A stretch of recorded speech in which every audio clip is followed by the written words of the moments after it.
¿Qué pasaría si el sonido de un cristal rompiéndose contra tu rostro no solo te dejara una herida física, sino que también quebrara el velo de ilusiones en tu familia, revelando verdades ocultas que cambian todo para siempre? El silencio que siguió fue ensordecedor, roto solo por el goteo lento del vino rojo que resbalaba por mi mejilla, manchando mi blusa clara como un recordatorio cruel de la traición. Vieja entrometida, cuando te ordeno más vino, obedeces sin chistar, rugió mi nuera, Lorena, tambaleándose ebria en el comedor de mi propia casa, con una furia que nadie esperaba. Fue en ese preciso instante cuando algo profundo dentro de mí se quebró para siempre. Y no era solo el corte que sangraba en mi sien. Como exfiscal con 32 años de experiencia en el Ministerio Público, sabía perfectamente cómo usar las leyes para demostrar quién tenía el control real en esa vivienda. Pero la duda que me carcomía era, ¿tendría el coraje de aplicarlo contra la esposa de mi único hijo? Incluso si eso significaba romper lazos familiares. Imagina tú, oyente, si te encontraras en mi lugar, ¿qué harías ante tal agresión? Pero antes de adentrarnos en esta historia llena de tensiones familiares, giros inesperados que te dejarán sin aliento y lecciones de justicia personal que te invitarán a reflexionar sobre tus propias relaciones, asegúrate de suscribirte al canal y deja en los comentarios desde qué lugar del mundo estás viendo este video. Nos encanta descubrir cómo estos relatos tocan corazones en rincones tan variados.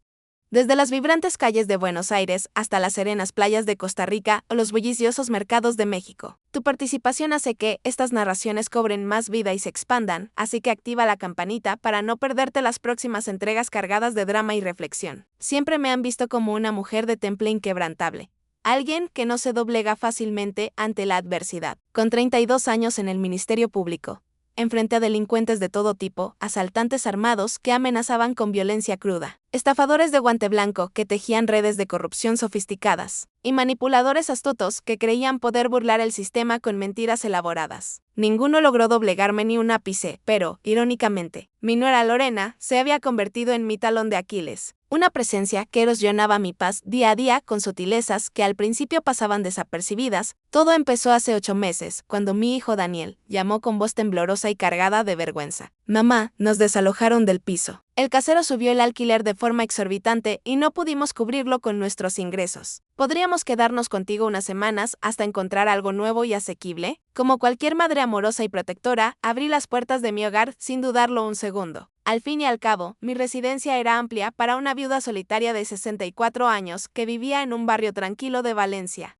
Y la compañía me ilusionaba, después de años de silencio hecho en las habitaciones vacías. Las primeras semanas transcurrieron sin incidentes mayores, casi como un sueño familiar recuperado. Daniel trabajaba como ingeniero en una firma emergente de energías renovables, con horarios demandantes pero apasionantes. Lorena afirmaba ser coordinadora en una agencia de publicidad digital, saliendo temprano y regresando al atardecer. Dejaban mi rutina casi intacta, permitiéndome disfrutar de mis mañanas de lectura y tardes de jardinería. Los fines de semana, compartíamos comidas caseras y charlas ligeras sobre el clima cambiante o noticias triviales del día. Daniel siempre actuaba como puente entre nosotras, suavizando cualquier roce con su humor cálido y conciliador que heredó de su padre. Pero esas unas semanas se estiraron a meses interminables, y poco a poco, Lorena reveló su verdadero rostro, uno que yo no había anticipado en mis peores pesadillas. Al principio fueron señales sutiles y casi imperceptibles, el rodar de ojos cuando sugería una receta casera tradicional, comentarios sarcásticos sobre mi casa anticuada con sus muebles de madera noble heredados de generaciones, un tono condescendiente al hablarme como si fuera una anciana desorientada y no una mujer de 64 años, con una mente afilada como un bisturí forjado en batallas legales. Luego llegó el alcohol, como una sombra que se extendía gradualmente y oscurecía todo. Comenzó con una copa de vino en la cena para relajarse después del trabajo, evolucionando a una botella entera que desaparecía en una tarde solitaria. Noté botellas vacías en la basura con frecuencia alarmante, ocultas entre residuos para disimular el hábito creciente. Intenté hablar con Daniel sobre ello en privado, expresando mi preocupación por su salud y el ambiente familiar. Pero él lo minimizaba con excusas: está estresada por el trabajo, mamá. Dale tiempo para ajustarse. Esa noche fatídica de jueves, me esmeré en preparar una cena especial para fomentar un poco de armonía y unión en el hogar. Cociné salmón al horno con hierbas frescas del mercado local, la receta favorita de Daniel desde su infancia cuando lo preparaba para celebrar buenas notas en la escuela, acompañado de patatas asadas con romero del jardín y una ensalada de verduras orgánicas que cultivaba con cariño en mi pequeño patio trasero. Puse la mesa con la vajilla de porcelana fina que heredé de mi madre y los vasos de cristal tallado que mi difunto esposo me regaló en nuestro 15 aniversario. un recuerdo de tiempos más felices y estables. Daniel llegó a las 7 p.m. con una sonrisa fatigada pero sincera. «Wow, mamá, te has lucido esta vez. Huele increíble, como en los viejos tiempos». Me dio un beso en la frente y subió a ducharse, como siempre hacía, para quitarse el estrés del día acumulado. Lorena apareció recién a las 8:30, cuando la comida ya estaba servida y empezaba a enfriarse en los platos. «Perdón por el retraso», murmuró sin sonar arrepentida en lo más mínimo. Su voz pastosa. Sus ojos estaban inyectados en sangre y su paso era inestable, con un olor a alcohol que impregnaba el aire antes de que se sentara a la mesa. Podía percibirlo desde la cocina, un hedor dulzón que me ponía en alerta. «No hay problema, comamos antes de que se enfríe todo», respondí intentando mantener un tono cordial y evitar conflictos innecesarios que arruinaran la noche. Daniel bajó fresco y relajado, y el inicio de la cena fue sorprendentemente placentero. Mi hijo habló animadamente sobre un nuevo proyecto en la firma que involucraba paneles solares innovadores. Yo comenté sobre un libro de historia que estaba leyendo sobre la España medieval y sus intrigas palaciegas. Y Lorena permaneció inusualmente callada, salvo por ocasionales comentarios cortantes que ignoré para preservar la paz frágil. La primera botella de vino se agotó antes del plato principal, un tinto robusto que yo había comprado para la ocasión. Daniel bebía con moderación, un sorbo aquí y allá para acompañar la comida. Pero Lorena ya iba por su quinta copa cuando hizo un gesto brusco en mi dirección, extendiendo la copa vacía como si yo fuera su sirvienta personal en un restaurante de lujo. «Más vino», ordenó con voz pastosa y autoritaria. «Creo que ya has tomado suficiente, Lorena», respondí con calma, manteniendo los ojos en mi plato para no escalar la tensión innecesariamente. El silencio que siguió fue pesado como plomo, cargado de electricidad estática. Daniel detuvo el tenedor a mitad de camino hacia su boca, sus ojos moviéndose nerviosamente entre nosotras como un árbitro en un partido que se sale de control. «¿Cómo dices?». La voz de Lorena subió una octava, teñida de ira creciente. «Dije que ya has tomado suficiente», repetí esta vez mirándola directamente a los ojos, con la firmeza que usaba en los tribunales para confrontar testigos evasivos. «Esta es mi casa, y no permitiré que te emborraches de esta manera en mi mesa, poniendo en riesgo la armonía familiar». Fue como encender una mecha en un polvorín lleno de explosivos. El rostro de Lorena pasó de rojo a púrpura en cuestión de segundos, sus ojos inyectados brillando con furia descontrolada y alcoholizada. «Tu casa». Se rió con un sonido seco y cortante que resonó en la habitación como un eco maligno. «Solo porque tengamos que vivir en este museo polvoriento y anticuado contigo, no significa que puedas tratarnos como niños desobedientes que necesitan tu permiso para todo». «Lorena, por favor, cálmate», intervino Daniel poniendo una mano sobre su brazo para calmarla y evitar una escalada. Ella se deshizo de su toque con un manotazo violento que hizo volar el tenedor. «No, Daniel, ya estoy harta de esto hasta el tope. Tu mamá nos mira como si fuéramos intrusos indeseables,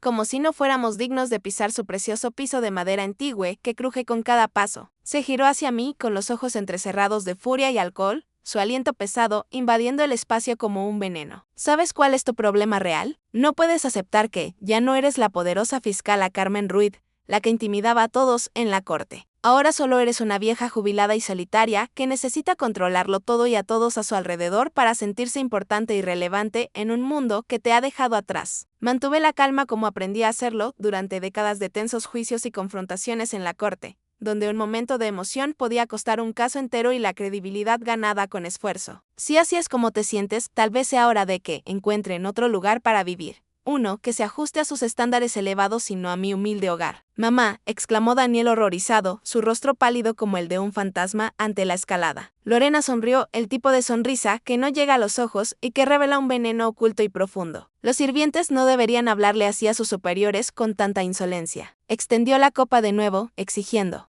«Ahora, más vino, o verás de lo que soy capaz cuando me enfado de verdad». No era una petición, era una orden cargada de amenaza inminente. No me moví, sosteniendo su mirada con firmeza inquebrantable. En un movimiento demasiado rápido para que yo pudiera reaccionar anticipar, Lorena arrojó la copa directamente a mi rostro con toda su fuerza ebria. El cristal impactó mi sien derecha y se hizo añicos con un estruendo que resonó en la habitación como un trueno. Sentí el dolor agudo del golpe, como un latigazo ardiente que me recorrió el cuerpo, luego el calor de la sangre escurriendo por el lado de mi cara, mezclándose con el vino tinto que goteaba como lágrimas rojas. Daniel gritó horrorizado, saltando de su asiento con pánico. Lorena se quedó inmóvil, respirando pesadamente, casi sorprendida por su propia acción impulsiva, pero sin mostrar un ápice de remordimiento o arrepentimiento en su expresión ebria y desafiante. Me llevé la mano a la sien y miré mis dedos, ahora manchados de rojo brillante y pegajoso. El silencio en la sala era ensordecedor, roto solo por el goteo constante del vino y la sangre en el piso de madera que tanto criticaba. 32 años enviando criminales a prisión, enfrentando amenazas y peligros constantes en salas de juicio llenas de tensión. Y ahora estaba sangrando en mi propia mesa de comedor,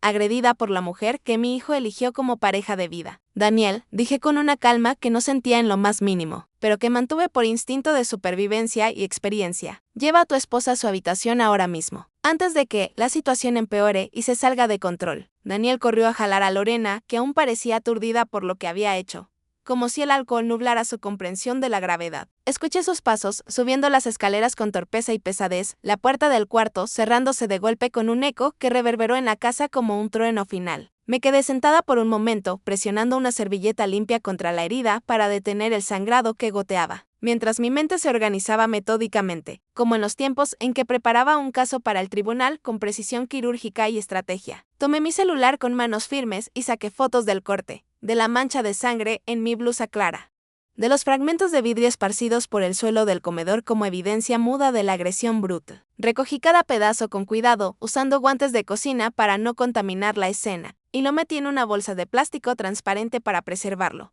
Pruebas.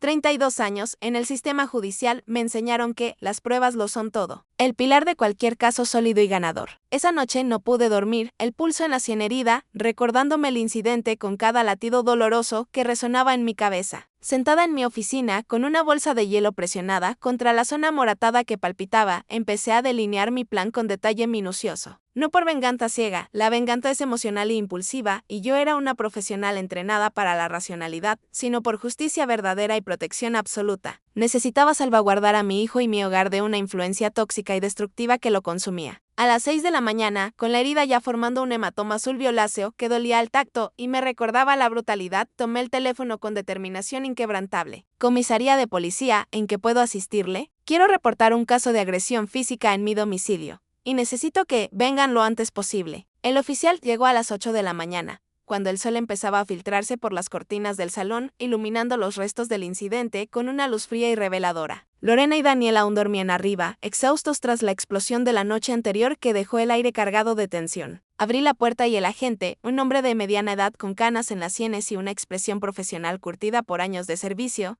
se presentó. Buen día, señora. Soy el sargento López. Recibí un reporte de agresión doméstica. Lo invité a entrar con cortesía y lo llevé al comedor, donde los fragmentos de vidrio aún estaban preservados en un rincón, ahora marcados con pequeñas etiquetas numeradas que yo había preparado durante mis horas de insomnio para organizar la escena como evidencia irrefutable. Aquí fue donde ocurrió, expliqué hablando en voz baja para no despertar a los de arriba y evitar una confrontación prematura. Mi nuera me arrojó esta copa a la cara cuando me negué a servirle más vino. Ya había consumido en exceso y estaba alterada. Le mostré las fotos en mi celular, el corte en la sien, la sangre en la blusa, los vídeos esparcidos. El policía anotó todo con una expresión profesional e imparcial, tomando notas detalladas en su libreta con precisión. El agresor aún se encuentra en la residencia. Sí, durmiendo en el piso de arriba con mi hijo. ¿Desea presentar una denuncia formal? Dudé solo por un segundo, pensando en Daniel y el impacto en su matrimonio frágil. Pero luego recordé la mirada de Lorena mientras arrojaba la copa. Esa certeza arrogante de que podía agredirme en mi propia casa y salir impune sin consecuencias. Sí, sargento, deseo presentar una denuncia formal por agresión, y quiero que se proceda con todo el rigor de la ley. Nos sentamos a la mesa de la cocina, mientras él llenaba el informe policial con precisión burocrática. Nombre completo de la agresora, relación con la víctima, descripción detallada de lo ocurrido paso a paso. Le proporcioné la información en el mismo tono calmado y preciso que usaba para instruir a jurados en la corte, sin emociones que nublaran los hechos puros. Estábamos terminando cuando escuché pasos en la escalera, pesados y somnolentos. Daniel apareció en la puerta de la cocina con los ojos hinchados de sueño y la confusión se transformó en horror absoluto al ver al policía sentado a la mesa con su uniforme y libreta. «Mamá, ¿qué está pasando aquí?», preguntó con voz quebrada y alarmada. Antes de que yo pudiera responder, Lorena apareció detrás de él, también confundida por el sueño, pero su rostro rápidamente se contorsionó en rabia al ver mi sien herida y al policía en la cocina. ¿Qué demonios es esto?, preguntó con voz ronca, aún marcada por la resaca de la noche anterior.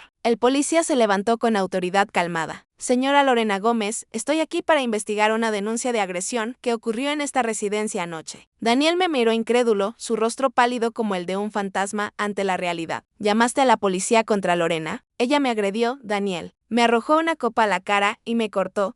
Respondí con firmeza, sin remordimiento en mi voz, solo la verdad cruda. Fue un accidente. Estaba ebria y perdió los estribos, protestó Daniel desesperado, su voz temblando. Estar ebria no es una defensa válida para una agresión física, señor, comentó el policía en tono profesional pero firme, sin dejar lugar a dudas o excusas. Lorena dio un paso al frente, con los puños cerrados y los ojos inyectados. No puedes estar hablando en serio. Esto es ridículo. Fue una discusión familiar, nada más que eso. Una discusión familiar que resultó en lesiones físicas, respondí tranquilamente. En mi propia casa, donde yo decido las reglas. El policía se dirigió a Lorena. Señora, necesito pedirle que me acompañe a la comisaría para rendir declaración y procesar el incidente. ¿Qué?, gritó ella. ¿Me va a arrestar por un vaso roto? En este momento, solo le pido que rinda declaración. Dependiendo de los hechos confirmados y las evidencias, puede ser acusada de agresión con lesiones. Daniel estaba llorando ahora, alternando súplicas entre ella y yo con voz quebrada y desesperada. Por favor, mamá, no hagas esto. Podemos resolver esto en familia, como siempre lo hemos hecho en el pasado. Miré a mi hijo, sintiendo una punzada de dolor que no tenía nada que ver con el corte en mi sien. Daniel, ya intentamos resolver esto en familia durante meses. Anoche Lorena cruzó la línea de lo aceptable con violencia. El policía pidió que Lorena se vistiera apropiadamente para acompañarlo. Ella subió las escaleras, dando pisotones con furia,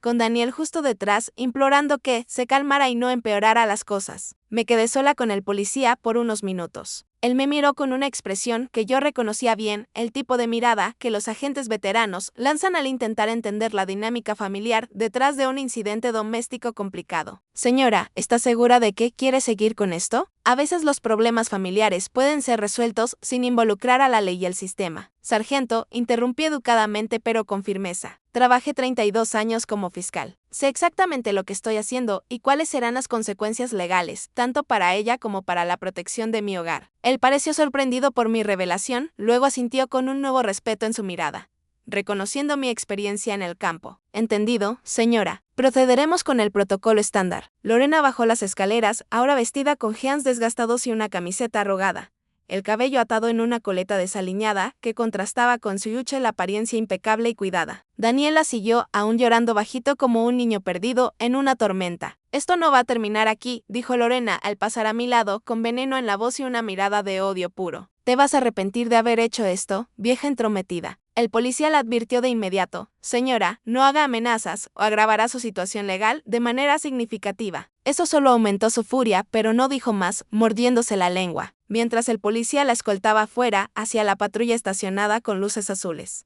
Parpadeantes, Daniel se giró hacia mí con los ojos rojos hinchados por el llanto. ¿Cómo pudiste hacer esto? Ella es mi esposa, la madre de mis futuros hijos, la mujer que elegí para compartir mi vida. Yo soy tu madre, respondí simplemente. Esta es mi casa, donde merezco respeto y seguridad por encima de todo. La puerta principal se cerró con un sonido definitivo y el silencio volvió a reinar en la casa. Pero no era el silencio tranquilo que yo tanto valoraba en mis días de jubilada solitaria. Era un silencio pesado, cargado de consecuencias inevitables y emociones crudas que flotaban en el aire como humo denso. Daniel me miró fijamente por unos segundos, como si no me reconociera en absoluto, antes de subir corriendo las escaleras con pasos pesados y furiosos. Escuché la puerta del cuarto cerrarse de golpe, un eco que reverberó en las paredes vacías como un trueno lejano. Me senté en el sillón de la sala súbitamente exhausta, el hematoma en la sien latiendo con cada latido de mi corazón acelerado. El hematoma latía, pero el dolor físico era casi un alivio comparado con el dolor de ver el rostro de Daniel, mi único hijo, lleno de confusión, traición y rabia. Aún así, no me arrepentí ni un segundo de mi decisión. Años lidiando con la justicia me enseñaron que esta no siempre parece justa en el momento en que se aplica, pero a largo plazo salva vidas y restaura el equilibrio. 2 horas después, Daniel bajó con una mochila improvisada al hombro,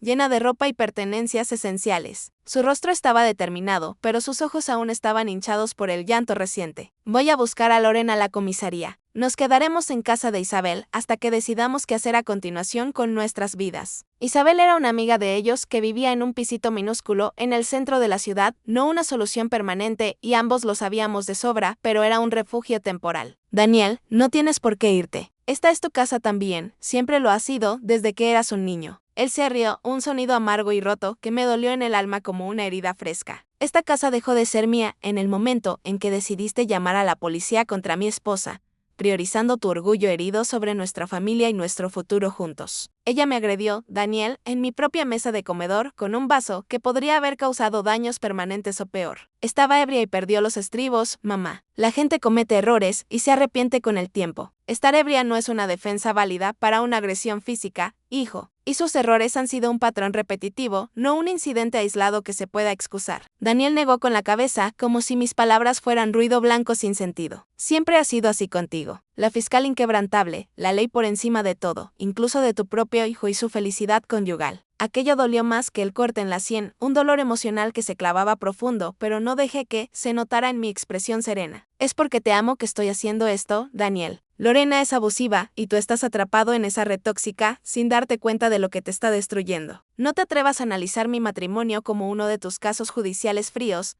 espetó, tomando las llaves del coche de la mesa de centro con manos temblorosas de ira. Me voy ahora mismo. Cuando la puerta se cerró detrás de él con un golpe seco que hizo vibrar las ventanas, solté un suspiro largo y cansado que parecía llevarse parte de mi alma agotada. La casa estaba silenciosa de nuevo, pero no era el silencio tranquilo que yo tanto valoraba en mis días de jubilada solitaria. Era un silencio pesado, cargado de consecuencias inevitables y emociones crudas que flotaban en el aire como humo denso y asfixiante. Daniel se había ido, eligiendo el lado de su esposa abusiva sobre el de su madre que lo dio todo. Me senté por un largo rato, alternando entre la duda que me carcomía y la certeza absoluta de que había actuado correctamente. ¿Había hecho lo correcto al denunciar y protegernos? ¿Había perdido a mi hijo para siempre por defender mi dignidad y seguridad? Las preguntas giraban en mi mente como un torbellino interminable, mientras intentaba leer un libro para distraerme del caos, comer algo para calmar el estómago revuelto por los nervios, o simplemente respirar profundamente para no colapsar bajo el peso emocional. Por la noche, sonó el teléfono fijo con insistencia. Era Daniel. Estamos en casa de Isabel. Lorena fue liberada con una citación para comparecer a una audiencia la semana que viene. Su voz era fría, distante, como si hablara con una extraña en lugar de su madre. Pasaremos mañana a recoger nuestras cosas y mudarnos de una vez. Daniel, no tienes por qué. Ya tomé mi decisión, mamá. Elijo quedarme al lado de mi esposa, pase lo que pase, porque el amor verdadero soporta las tormentas. Después de que colgó con un clic abrupto que resonó en el silencio, me senté a mi escritorio y abrí una nueva carpeta en la computadora con manos decididas. Le puse el nombre Caso Lorena. Dentro creé documentos para registrar cada etapa del proceso, cada decisión tomada con precisión, cada prueba recolectada con meticulosidad profesional. Durante 32 años construí casos contra criminales de todo tipo, desde ladrones de poca monta hasta corruptos poderosos que creían estar por encima de la ley. Ahora estaba construyendo un caso para salvar a mi hijo de un matrimonio tóxico y destructivo, aunque por un momento él me odiara por ello.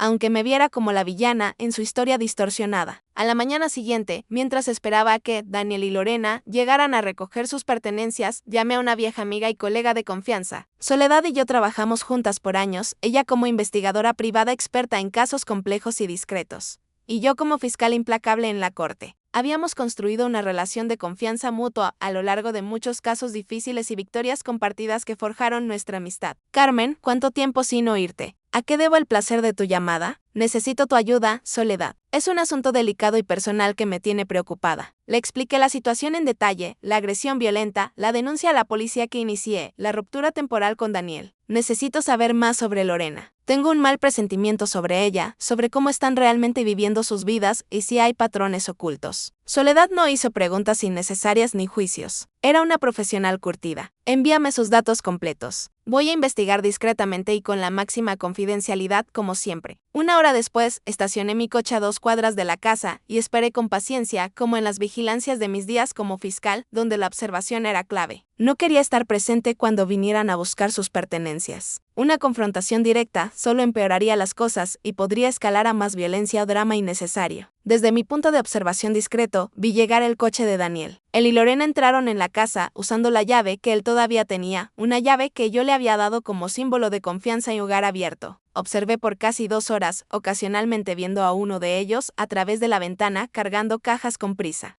moviéndose rápidamente como si quisieran terminar lo antes posible y evitar cualquier encuentro. Cuando finalmente salieron, el coche estaba visiblemente cargado hasta el tope, con maletas y bolsas amontonadas en el maletero y asientos traseros. Daniel miró la casa una última vez antes de entrar en el vehículo, su expresión una mezcla de tristeza profunda y resignación inevitable. Incluso a la distancia, pude ver que lloraba en silencio, lágrimas resbalando por sus mejillas. Lorena, por otro lado, parecía irritada y furiosa, gesticulando mientras decía algo que yo no podía escuchar, probablemente culpando a todos menos a sí misma por la situación. Esperé 20 minutos más antes de volver a casa, asegurándome de que se hubieran ido definitivamente. La ausencia de ellos era casi física, como un vacío palpable en el aire que se sentía opresivo. Espacios vacíos donde antes había objetos personales, silencios donde antes había conversaciones tensas y cargadas. El cuarto de huéspedes que ocupaban estaba parcialmente vacío, dejaron los muebles básicos, obviamente, pero todos los artículos personales habían desaparecido, dejando un eco de abandono y final. En el armario noté que faltaba uno de mis broches de oro,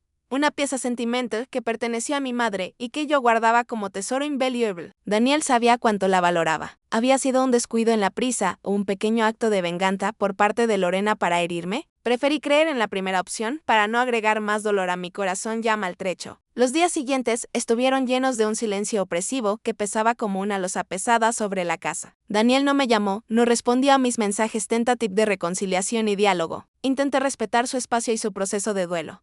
Pero cada día sin noticias era una pequeña tortura que me recordaba el abismo creciente entre nosotros. El miércoles recibí el primer informe preliminar de Soledad. Sentada en mi oficina, con una taza de té humeante para calmar los nervios, abrí el archivo adjunto del correo electrónico con aprensión creciente que me aceleraba el pulso. Los descubrimientos fueron peores de lo que imaginaba. Un pozo de oscuridad que se abría ante mí como un abismo sin fondo. Lorena había sido despedida de su empleo 4 meses antes. No estaba teniendo problemas con la jefa, como alegaba durante nuestras cenas tensas para justificar su mal humor. Estaba desempleada por completo, escondiéndoselo a todos, incluso a Daniel, mientras fingía ir a la oficina cada día con excusas elaboradas. Pero eso era solo el comienzo de la pesadilla que se desplegaba. Lorena tenía 5 tarjetas de crédito, todas sobregiradas hasta el límite máximo, sumando una deuda astronómica de casi 95,000 euros, que crecía con intereses punitivos. Peor aún, 3 de esas tarjetas estaban a nombre de Daniel, probablemente abiertas con un poder notarial falsificado o usando sus datos personales sin su conocimiento o consentimiento expreso. El informe también mostraba algo verdaderamente alarmante y escalofriante: 4 retiros significativos de la cuenta de retiro de Daniel en los últimos 3 meses, sumando 55,000 euros que habían desaparecido sin rastro ni explicación. Para hacer esos retiros, Lorena necesitaría tener acceso a sus contraseñas bancarias o haber falsificado su firma digital. Un delito grave que podía llevar a prisión por años. Había más evidencias incriminatorias, pequeñas quejas en tiendas locales sobre cheques sin fondos que rebotaban constantemente. Un aviso de desalojo de un apartamento anterior que nunca mencionaron en sus excusas para mudarse conmigo. Y lo más preocupante de todo, conversaciones capturadas en redes sociales donde Lorena hablaba con amigos cercanos sobre heredar una casa pronto cuando la vieja se muera, finalmente y aguantar a la suegra por unos meses más hasta que resolvamos nuestra situación financiera con su partida inevitable. La vieja. Yo. Sentí una ola de náusea subir por mi garganta como bilis amarga. No era solo un caso de temperamento explosivo o una nuera irrespetuosa y alcohólica. Era un esquema sistemático de abuso financiero y emocional, planeado con frialdad. Lorena estaba ahogando económicamente a mi hijo, mientras planeaba un futuro construido sobre mi muerte prematura, como si yo fuera un obstáculo temporal. Imprimí el informe completo con manos temblorosas de ira contenida y lo guardé en una carpeta segura, etiquetada con cuidado para no perder detalle. Necesitaba más pruebas irrefutables antes de confrontar a Daniel. Llamé a Soledad de nuevo, mi voz firme, pese al torbellino interior que me agitaba. Necesito que sigas investigando, especialmente los retiros de la cuenta de retiro. Si encuentras pruebas concretas de que Lorena actuó sin la autorización de Daniel, podríamos estar hablando de crímenes financieros graves como fraude y robo agravado. Me encargo de eso con prioridad, respondió Soledad con profesionalismo. Carmen, ten cuidado extremo. Si esta mujer está financieramente desesperada y cree que puede heredar algo de ti, bueno, no necesito terminar la frase para que entiendas el riesgo potencial. 32 años en el sistema criminal me enseñaron que el dinero es uno de los motivadores más poderosos para actos desesperados y peligrosos.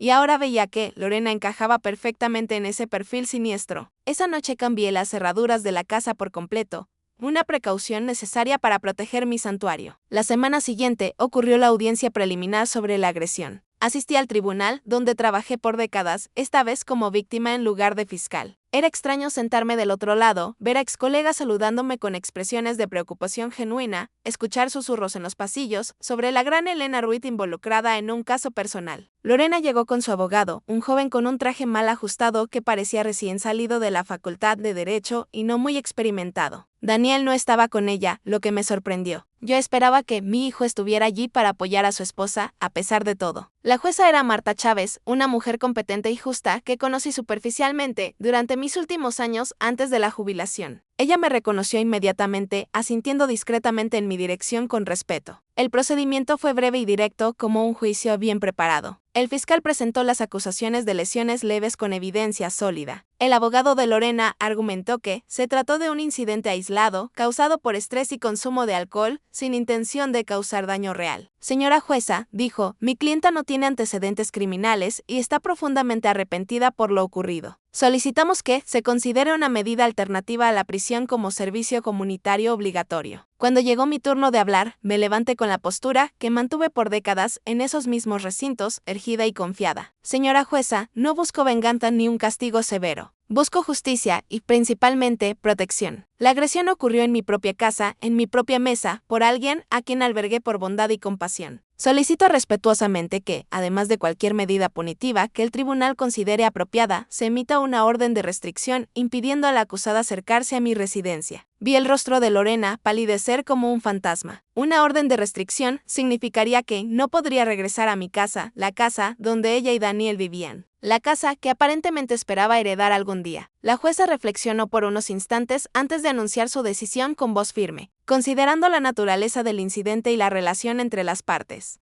Determino que la acusada cumpla 180 horas de servicio comunitario y participe obligatoriamente en un programa de manejo de la ira. Además, emito una orden de restricción temporal, prohibiendo a la acusada acercarse a menos de 100 metros de la residencia y de la persona de la víctima por un periodo de 90 días, tras lo cual la situación será reevaluada. El abogado de Lorena intentó protestar argumentando que la orden de restricción era excesiva dado el contexto familiar, pero la jueza fue firme y cortante. La violencia doméstica no es menos grave por ocurrir entre miembros de la familia, señor. Por el contrario, es más insidiosa. Al salir del tribunal, noté a Daniel sentado en el pasillo con la cabeza baja. Nuestras miradas se encontraron brevemente antes de que él la desviara, levantándose rápidamente para encontrarse con Lorena. Yo quería acercarme, explicarle por qué estaba haciendo todo aquello con tanto detalle.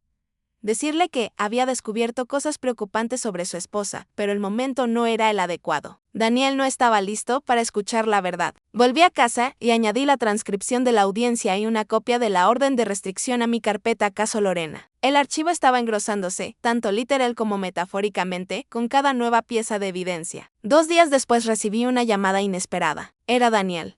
Mamá. Su voz sonaba exhausta, casi irreconocible por el cansancio. Necesitamos hablar de todo esto. Acordamos vernos en una cafetería neutral, lejos de mi casa y del departamento de la amiga, donde se estaban quedando temporalmente. Llegué 15 minutos antes, escogiendo una mesa en la esquina, donde podríamos tener algo de privacidad y hablar sin interrupciones. Daniel llegó puntualmente, pero estaba más delgado, con ojeras profundas que no podía ocultar bajo sus gafas. Vestía una camiseta de cuello alto, a pesar del calor del día, algo que inmediatamente encendió mis alarmas internas de fiscal experimentada. ¿Estás bien?, pregunté tan pronto como se sentó, notando su postura encorvada. Estoy lidiando con la situación lo mejor que puedo, respondió evitando mi mirada mientras tomaba el menú con manos inquietas. Pedimos café negro para mí y con leche para él, como siempre lo hacíamos en nuestras charlas pasadas. Cuando la mesera se fue, nos quedamos en un silencio incómodo, ninguno de los dos sabiendo exactamente cómo empezar la conversación que pendía como una espada de Damocles. La orden de restricción complicó todo, dijo finalmente, rompiendo el hielo. Llevamos casi 2 semanas en casa de Isabel. El sofá me está destrozando la espalda y la paciencia de ella se está agotando rápidamente. ¿Puedes rentar un lugar temporal?, sugerí manteniendo la voz neutra, sin acusaciones que lo pusieran a la defensiva. Daniel soltó una risa amarga que sonó hueca. ¿Con qué dinero, mamá? Mi sueldo apenas cubre nuestras cuentas básicas y las deudas que se acumulan. Y Lorena dudó mirando sus propias manos como si ocultara algo. Él todavía creía que ella estaba buscando empleo activamente. Tomé un sorbo de café pensando en cómo proceder con cuidado. Confrontarlo directamente con todo lo que había descubierto podría hacer que se cerrara por completo como una ostra. Daniel, si estás con dificultades financieras, yo puedo ayudarte solo a ti. ¿Qué significa eso exactamente? Preguntó finalmente mirándome directamente, con curiosidad y sospecha. Solo a ti. Significa que me preocupo por ti y quiero asegurarme de que estés bien y protegido, pero tengo condiciones para esa ayuda, condiciones que protejan a ambos. ¿Qué condiciones son esas? Su voz se tensó como un cable a punto de romperse. Quiero que revises tus cuentas bancarias, todas ellas, tus ahorros, tu fondo de retiro, tus estados de cuenta de tarjeta de crédito. Daniel frunció el ceño con confusión. ¿Por qué demonios querrías eso? Porque tengo motivos para creer que desconoces tu verdadera situación financiera y hay cosas que necesitas ver por ti mismo. ¿De qué estás hablando? Daniel puso la taza en la mesa con demasiada fuerza,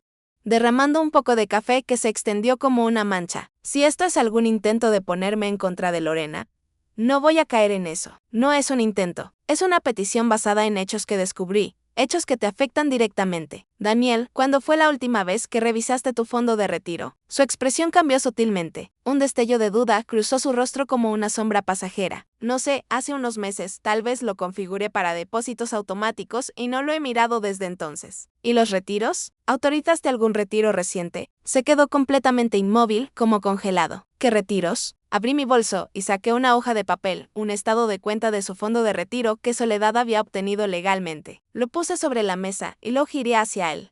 El documento mostraba claramente 3 grandes retiros en los últimos 2 meses. Daniel tomó el papel con las manos temblorosas, su rostro perdiendo el color mientras leía línea por línea. Esto no es posible. Yo nunca autoricé esto, ni un solo euro. Hay más, dije gentilmente, sacando otros documentos de mi bolso, estados de cuenta de tarjeta de crédito.